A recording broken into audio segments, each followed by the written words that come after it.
Hi, this is Chris Cabot with EnvisionTEC, and I'm standing here with the Vector 3 SP, a large frame model 3D printer for both the orthodontic and dental laboratory.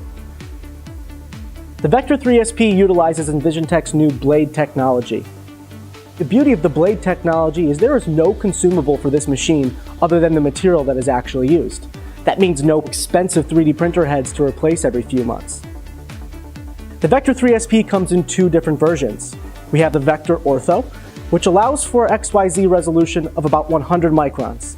The Vector Ortho can print 15 to 20 models in underneath 2.5 hours. You can also print about 50 models in the vertical orientation for high throughput aligner production.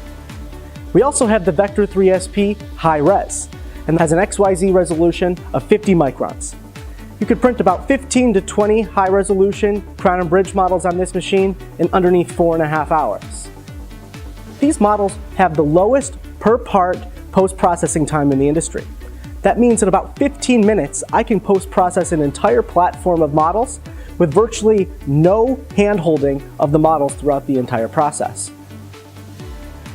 3SP stands for Scan, Spin, and Selectively Photocure.